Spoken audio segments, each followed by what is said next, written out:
Hello everyone, Weather Jamaica here. Welcome to this updated video on the weather across Jamaica and the rest of the Caribbean.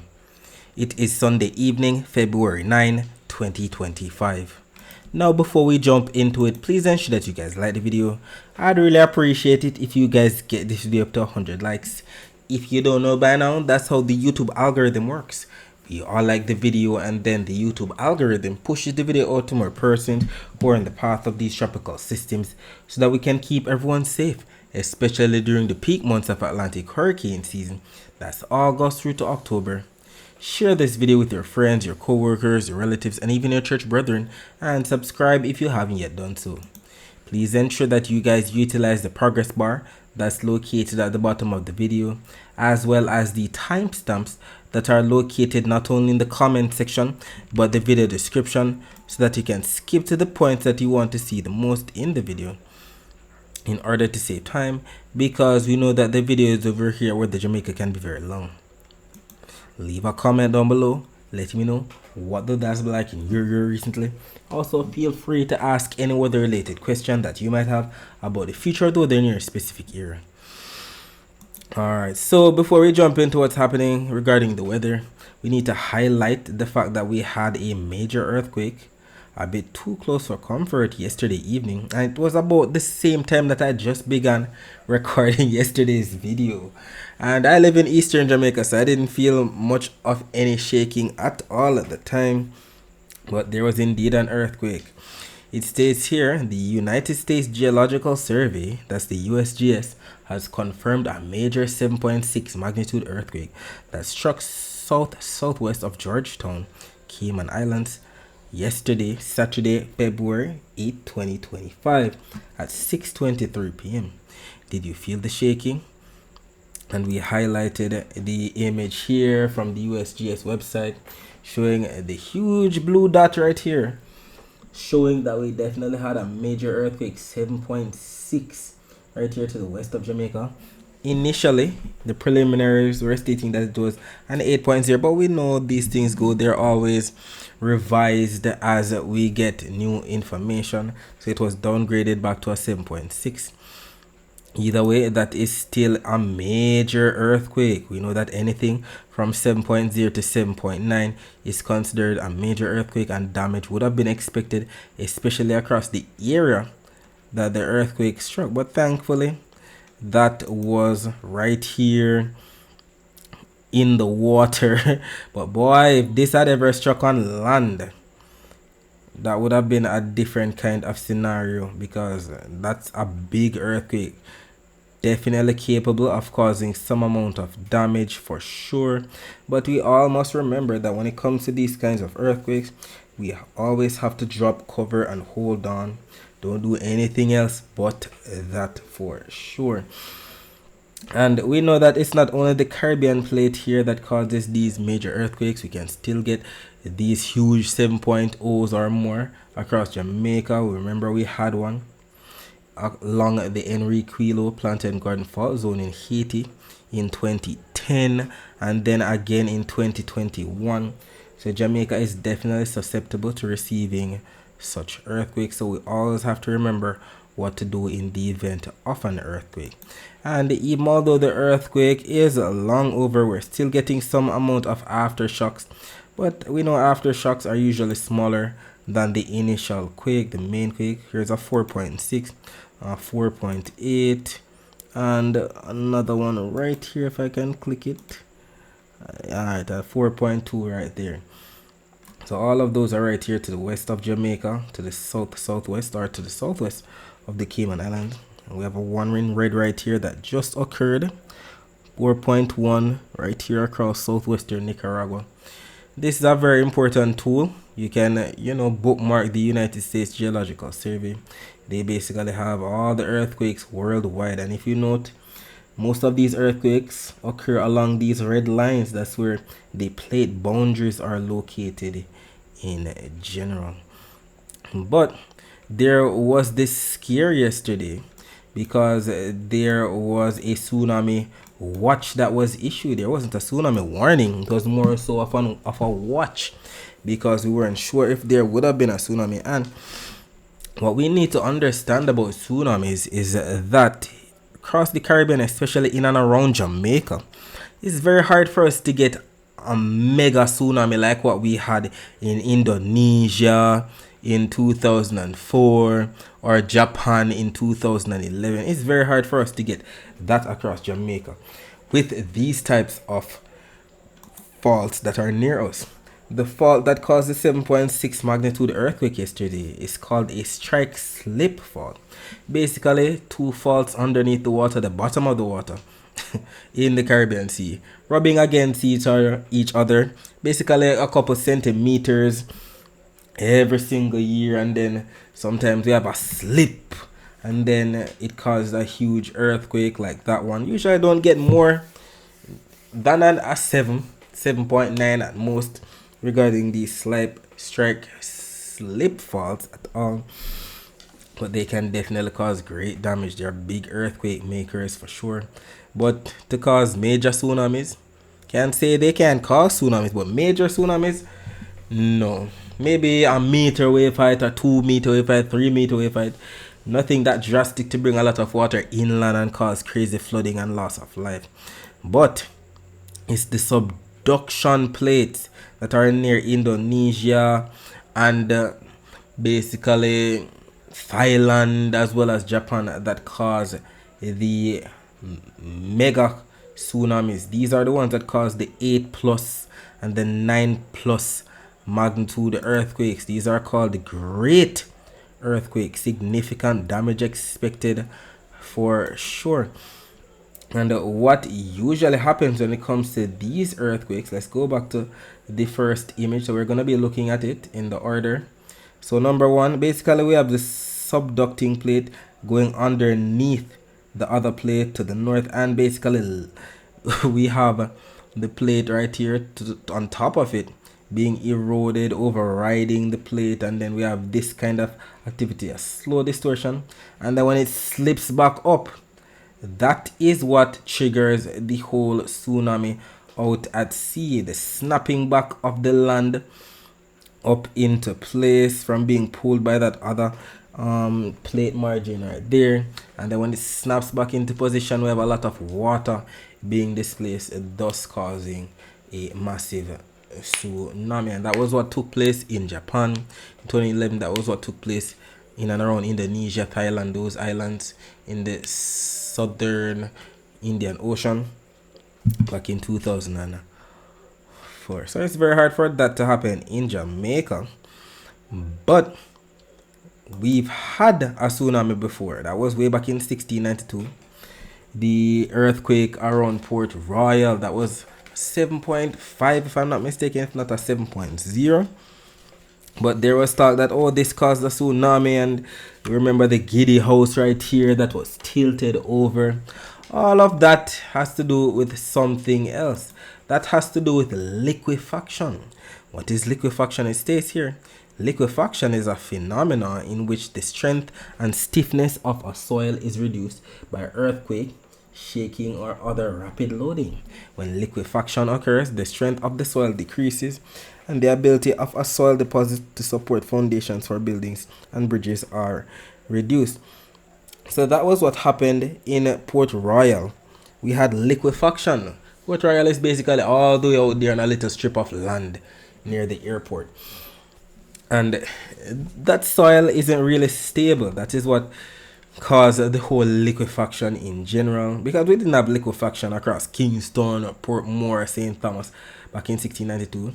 The liquefaction was reported to have come across Port Royal, and that was what caused many of the buildings over there to either sink into the water or sink into the land, basically tilting. So we had the stable soil, and then after liquefaction, most of these buildings either crumbled or tilted over, sinking down into the soil. That was basically what took place. And I'm pretty sure that if you could go scuba diving today and go underneath the water out there at the Kingston Harbor looking in and around Port Royal, you will see places like this underwater because they've sunken underneath all of these buildings in general for sure. So in terms of another thing that could cause maybe a big tsunami in and around the Caribbean, we need to refer to what happened in the past. Back in 1946, we're referring to the Dominican Republic earthquake and tsunami.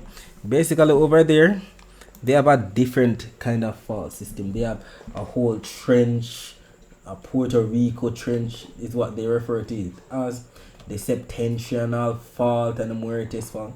Those faults aren't really, let's say, strike slip. They're kind of subduction in a sense. So if there's a case that there's gonna be a major tsunami, to be honest, it would be coming from this direction, from Puerto Rico and the Dominican Republic. This is the area that would cause us to get a big tsunami. But if it would happen right here on the north coast of the Dominican Republic, we would be grateful, because Jamaica is right here to the west of Haiti, and if a huge tsunami would take place, it would have a hard time maintaining the strength and making it all the way to northern Jamaica, or making it all the way around the Dominican Republic and making it into southern and eastern Jamaica. But we also have the Muertes trough right here, and that could trigger 8 or 9 magnitude earthquakes. That subduction zones right there. These are the areas that we should be worrying about causing major tsunamis for sure. Not here near Jamaica where we have the strike slip faults at all. Because even if we do our research right here, it states here on August 4, 1946 at 1:51 p.m. near Samana, Dominican Republic, the earth shook hard. Residents did not know what they were about to experience would be entered into the history books as one of the Caribbean's deadliest tsunami.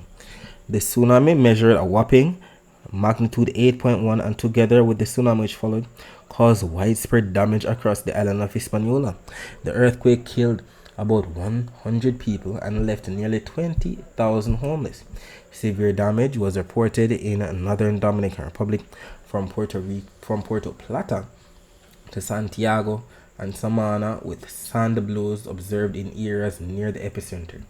The earthquake was felt strongly in neighboring Haiti and Puerto Rico. Felt reports also came from eastern Cuba and the Virgin Islands. Immediately following the earthquake, a 12 to 16 foot tsunami rushed ashore, going several kilometers inland, killing 1,600 to 1,800 people. More than the 2,500 people were killed in this disaster. A small tsunami was also recorded by tide gauges at San Juan, Puerto Rico, Bermuda, in the United States at Daytona Beach, Florida, and Atlantic City, New Jersey. So this is what we're referring to. If a big tsunami up to 12 to 16 feet in height can definitely be, taking place around this neck of the woods. This is why we have to pay attention to this part right here, not necessarily the part where we had the huge earthquake to the north of Jamaica, the earthquake yesterday to the west of us.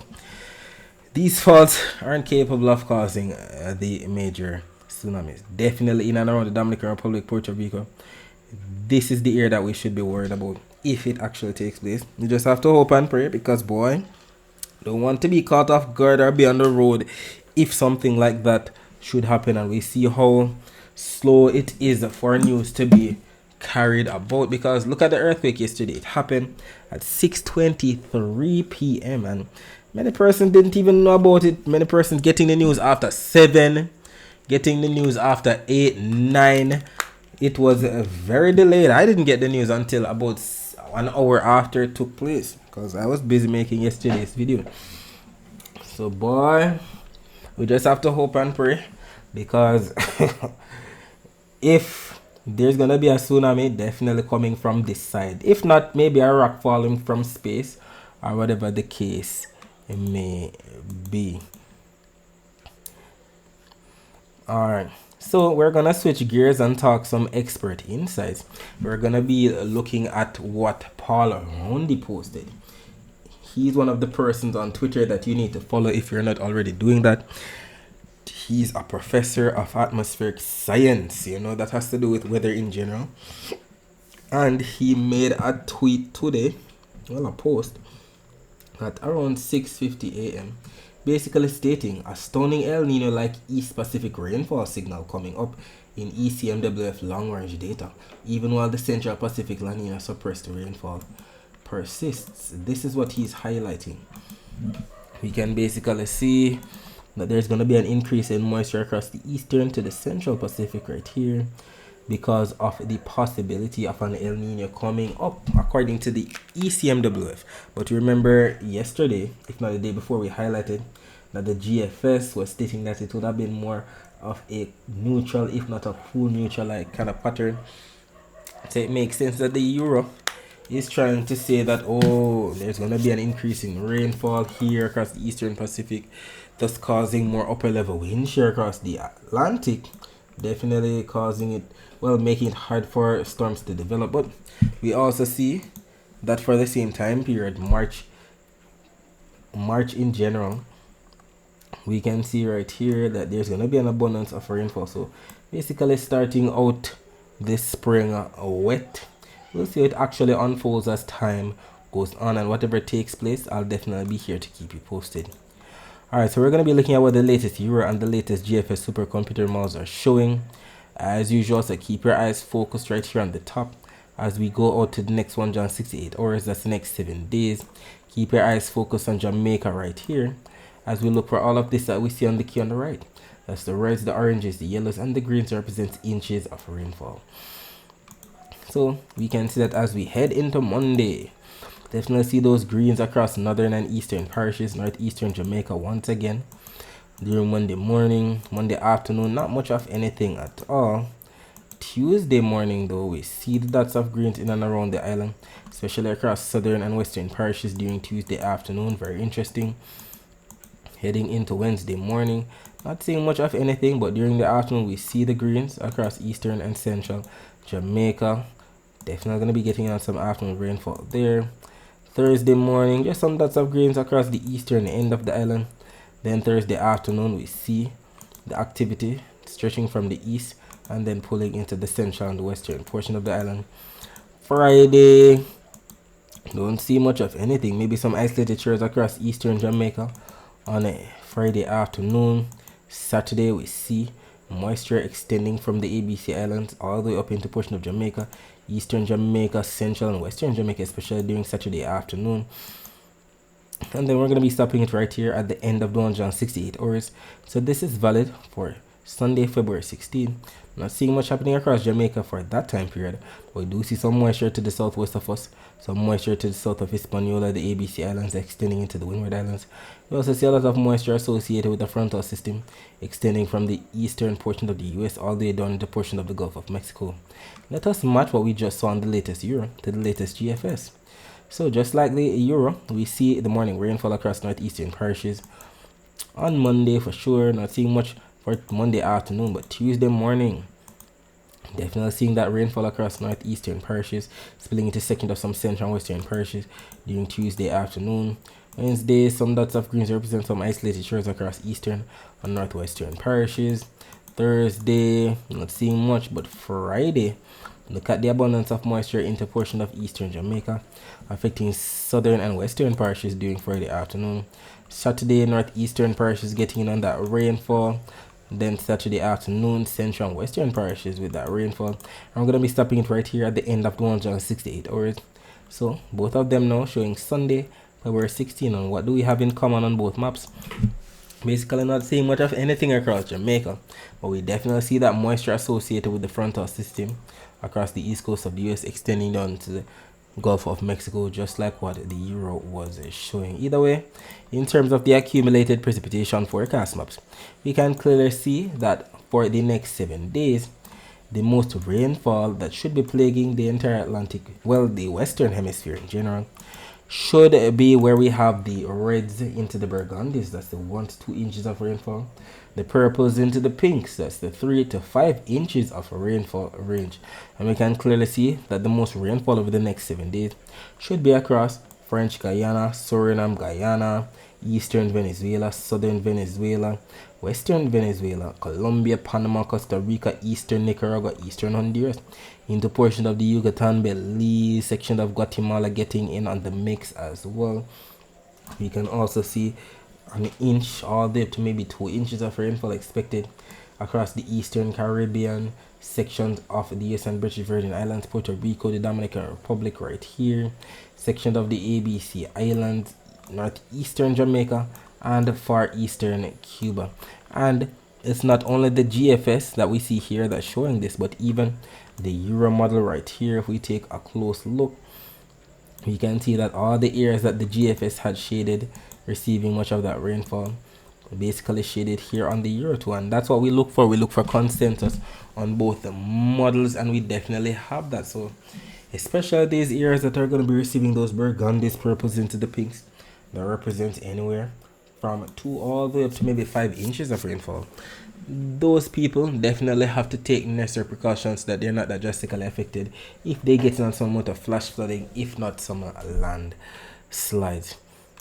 But we're going to be switching gears, and we're going to be focusing on Jamaica's total accumulated precipitation. Just zooming in here, and we can clearly see that the most rainfall over the next 7 days for Jamaica, yes, it's going to be across the entire island for sure over the next 7 days, not all at once, being spread out over the next 7 days. But clearly the most rainfall should be plaguing northeastern Jamaica. We're talking about Portland, St. Mary, some of which could spill into section of northern St. Catherine, sections of St. Andrew, as well as St. Thomas. And the Euro has been adamant and been the more robust of the two models. The Euro going all the way up into the greens and the yellows that represent a total of 44 millimeters of rainfall. The GFS going all the way up into the greens that represent anywhere from 15 all the way up to maybe 25 millimeters of rainfall. We will see exactly what unfolds, and I will definitely be here to keep you posted with what occurs. Taking a look here at the surface map of the Atlantic for this evening, we can see a ridge of high pressure right here to the east of Florida, another ridge of high pressure right here across the northern portion of North Atlantic. We see some broken orange lines in and around it associated with some troughs, and we know that the ridges of high pressure are responsible for sending all of the easterly trade winds across the main development region into the Caribbean. And if we take a look at the visible satellite images of the Atlantic before the sun went down, we can basically make out the clouds right here associated with the troughs across the northern portion of North Atlantic. We can also see the low level to mid level clouds being steered from east to west, all courtesy of the ridge of high pressure to the north, sending everything across the Caribbean into portions of Central America. We can even make out the high cirrus clouds being streaked off of northern South America with all of the moist activity down there. All of the cirrus cloud activity streaking off towards the main development region as well as Africa. We'll be talking more about the rest of the Caribbean weather later on.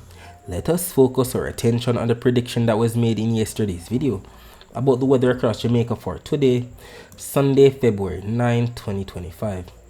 If you remember yesterday's video, we highlighted the fact that we would have received some morning rainfall across sections of some northeastern parishes in Jamaica, also possibly affecting sections of some southwestern parishes during Sunday afternoon.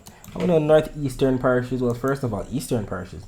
We're talking about those parishes in the county of Surrey, like Portland, St. Thomas, Kingston, St. Andrew, and western parishes. We're talking about those parishes in the county of Cornwall, like Hanover, St. James, Trelawney, Westmoreland, and St. Elizabeth.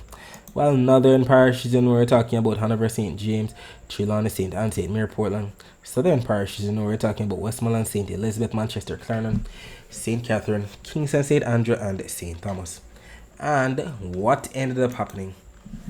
We definitely had the visible satellite image posted here, not only here on our Twitter page at Weather Jamaica, but on our Instagram page at weather.jamaica, on our TikTok page at Weather Jamaica, and on our Facebook page at Weather Jamaica 876. So if you have one of those social media platforms, please ensure that you follow us there as we make posts throughout the day that you can't afford to miss. So we highlighted that around 7:56 a.m. we were definitely getting in on some clouds, bring some overcast skies, if not some isolated showers to sections of St. Anne, St. Mary, Portland for sure. Definitely gotten on that morning rainfall across the northeast just as predicted. Then during the afternoon at around 4:35 p.m. to be exact, the visible satellite images were posted as well, and they highlighted the bout of clouds across southwestern Jamaica. We're referring to especially St. Elizabeth, where we saw a little burst of convection and push off towards the southwest. And we're still getting on some overcast skies, if not some isolated shores across sections of St. Elizabeth, some of which were spilling into sections of Westmoreland too. And we can see it all even better here on the visible satellite images of Jamaica before the sun went down. Definitely had some cloud cover, if not some isolated shores across sections of St. Elizabeth, and some of this definitely spilling into sections of Westmoreland. Definitely got on some isolated shores for sure. Confirm for me if you reside in those areas. And even the infrared close-up satellite imagery confirming the same. Didn't see much of anything in terms of convection bursts. No high cold cloud tops, no thunderstorm activity at all. But if we go back in time and look at See Jamaica's YouTube channel right here showing the flat bridge, we can see that at around 3:06 p.m. Definitely a fair afternoon across the flat bridge. Real Cobra definitely chilling. We can see more live streams like this on See Jamaica's YouTube channel if you're interested. And they're planning on increasing the amount of cameras that they have in and around the island. So subscribe today so that you don't miss out. If we take a look at the accumulated precipitation for the past 24 hours from the Caribbean Institute for Meteorology and Hydrology website, unfortunately it's not showing that rainfall that we just mentioned across southwestern Jamaica, but we are seeing the morning rainfall that sections of St. Ann, St. Mary and Portland picked up. And we definitely have some comments here from some of our followers about what the weather was like for their area today. Flowers Boss stating Portmore dry and sunny. Elaine Williams 153 stating halfway tree bright and sunny. We also have right here Giovanni Panton stating Spanish Town sunny Sunday evening. We even have on our Facebook page, where is the comment that we saw on our Facebook page? Here we go. Alright, so on our Facebook page we had Sylvia Bando stating sunny in Brownstone, St. Anne, and Natasha Embarker sunny as well. Alright, so thank you guys for all the comments. We're going to be moving on now to the latest still image from the Weather Nerds website about what the weather is like right now across Jamaica. And we see that the latest still image is showing 0035 UTC, which is actually 7:35 p.m. So this just came out 9 minutes ago, considering that it's 7:44 p.m. right now. And we don't see much of anything across the island right now. We still have some leftover clouds right here to the southwest of St. Elizabeth. And we also see some clouds right here to the south of St. Thomas. Very interesting. Wish we had the Cuban Doppler radar to show us what's actually underneath those clouds. But Cuban Doppler radar here still glitched out, showing February 3 and February 4. Today is February 9. We need it updated fast. The Guantanamo Bay Cuban Naval Radar imagery not showing much of anything across northeastern Jamaica, western peninsula of Haiti, or eastern Cuba. Even the Cayman radar wasn't working yesterday, but it's up and running now. We can see southern Cuba in the clear, western Jamaica in the clear, as well as some rainfall right here to the southwest of the Cayman Islands, who are in the clear as we speak. Taking a look at what's happening right now, according to See Jamaica, showing the Barbican Camp. You can see people in their vehicles going about their business. Nothing in the way of bad weather right now, and that should be the order of the night. That's if we don't get some isolated showers on the north coast spilling into sections of some southern parishes.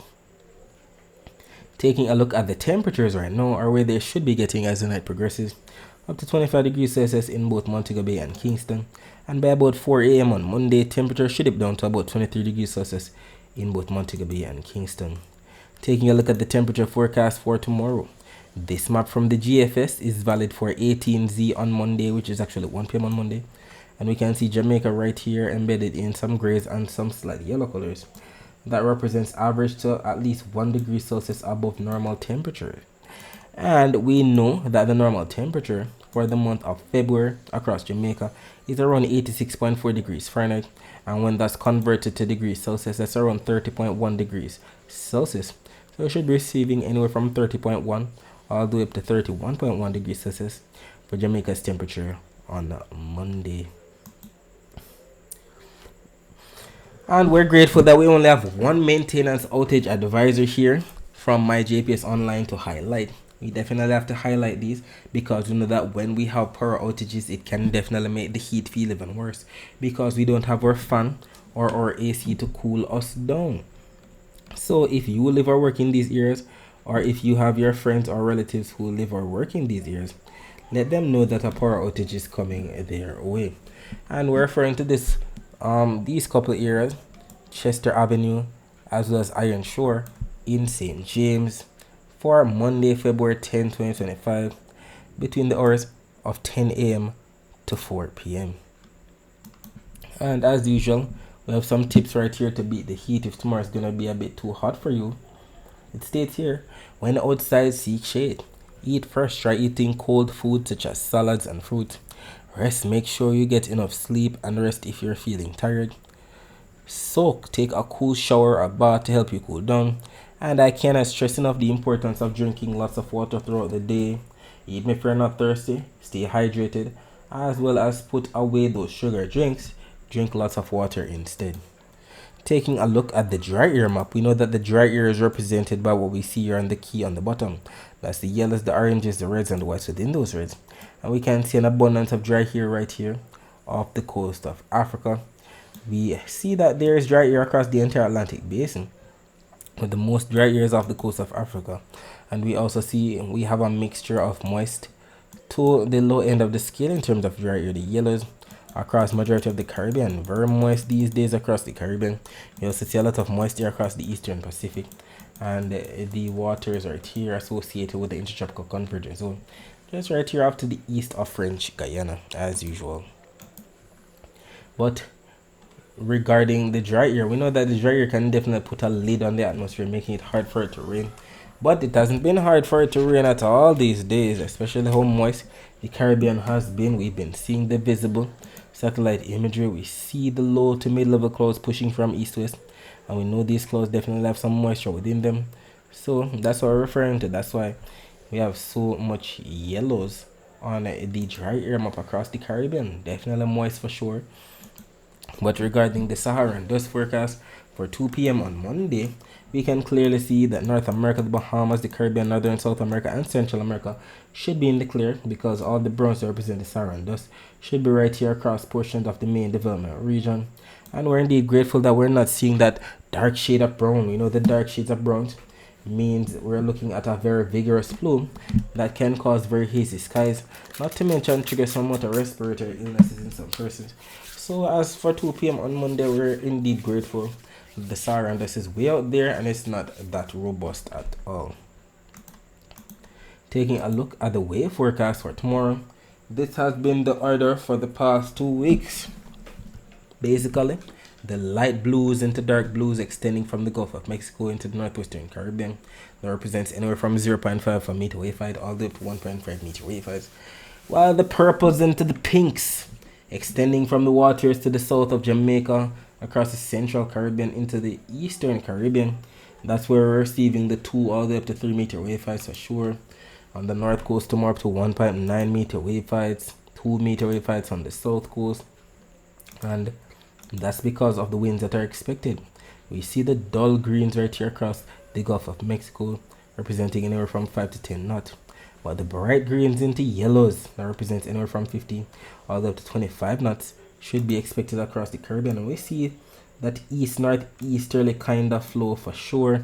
And if we zoom in a bit on Jamaica regarding our wind, we see the east-northeasterly, if not northeasterly flow across the island. We see the greens into the yellows, up to 16 knots on the north coast, 14 knots in some spots, 19 knots in some spots, south coast, 20 knots.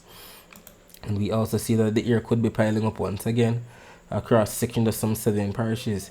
If we get some daytime heating, that's where the air could pile up and we get some isolated afternoon rainfall. And for the morning, whatever comes off of the sea from the east, northeast, or from the northeast, that could definitely come into a portion of northeastern parishes as usual.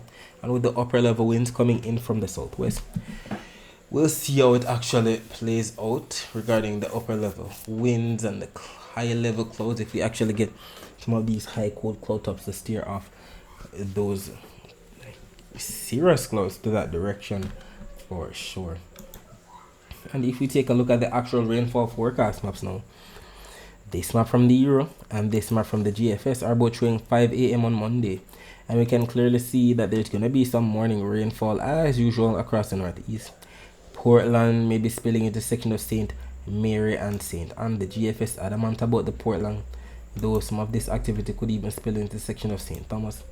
Then by 3 p.m. now, very interesting, not seeing much of anything on both maps, but the Euro is trying to do something with St. Elizabeth. We see a dot of blue right there. Don't see it on the GFS, so we don't have agreement, but that doesn't mean that it can't happen.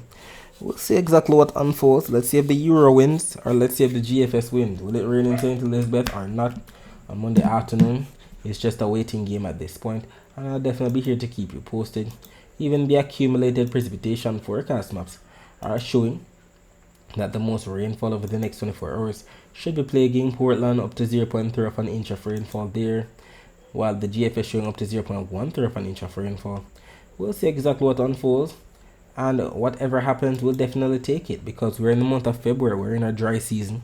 In Montego Bay, whose bar graph is being shown right here at the bottom, we usually receive up to 2.9 inches of rainfall for the month of February. In Kingston, whose bar graph is being shown right here at the top, we usually receive up to 19 millimeters of rainfall for the month of February. And I'd like for you to keep in mind that if you'd like to find out what your specific parish usually receives in terms of rainfall, you can visit weatherandclimate.com, and that website will show you that information. And you can use this nice graphic right here that converts rainfall from inches to millimeters. You know that 1 inch of rainfall is about the same as 25 millimeters of rainfall, so you can do the math yourself. Alright, so that's it for the forecast across Jamaica. Let us focus our attention on the rest of the Caribbean. So as stated, we have some amount of clouds passing through the Caribbean, some isolated shores embedded within all of that for sure. Definitely to the south of Hispaniola, to the south of Jamaica, pushing into Honduras, Nicaragua, sections of Guatemala getting on the action too, so to the eastern Caribbean. And if we take a look at the northeastern Caribbean, let's see what's happening over there right now. We can see some isolated hit or miss showers in and around the US and British Virgin Islands. Some rainfall currently affecting a portion of northern Puerto Rico. Some rainfall to the east of Guadeloupe, Antigua and Barbuda as well. And if we load these images from about 2 p.m. today, we can see that there was rainfall definitely across eastern, central and western Puerto Rico, the US and British Virgin Islands, in and around St. Kitts and Nevis, Antigua and Barbuda and Anguilla for sure. And if we take a look at the Barbados radar, we can make out some rainfall passing through Barbados as we speak. They definitely gotten on some rainfall earlier, and there's more to come. We can also see rainfall coming in from the east northeast, affecting Martinique, St. Lucia, sections of the Grenadines getting on some isolated shores, so to St. Vincent, Grenada getting on some isolated shores, so to Trinidad and Tobago, especially Tobago right here. And if we take a look at the weather via Doppler radar images, we can make out that moisture coming into portion of the ABC island, Venezuela, some activity right here across northern Guatemala, Belize and the Yucatan too. And regarding where the rainfall is expected within the next 24 hours, both maps here from the Euro and the GFS are showing that the most rainfall from now up until 10 p.m. on Monday should be plaguing these areas that are going to be getting in on the oranges into the reds. That's the 0.75 all the way up to 1 inch of rainfall range. We're referring to southern, western Venezuela as well, sections of Colombia, Panama, Costa Rica, eastern Nicaragua, eastern Honduras, Belize, Guatemala. We can also see some isolated shores definitely in store, and that's going to be especially for these areas that are shaded in greens and yellows. We're talking about northeastern Jamaica, far eastern Cuba, northern Haiti, the Dominican Republic, the waters to the south of Jamaica, Hispaniola, section of the ABC Islands, Guyana, Suriname, French Guiana, Trinidad and Tobago, Grenada, St. Vincent, sections of Barbados, Martinique, St. Lucia, Dominica, Guadeloupe, Puerto Rico as well. And we clearly see that both the Euro and the GFS models are in consensus with this forecast. I know that when they're in consensus like this, the chances of it actually happening are much higher. Alright, that's it for today. Thanks for watching.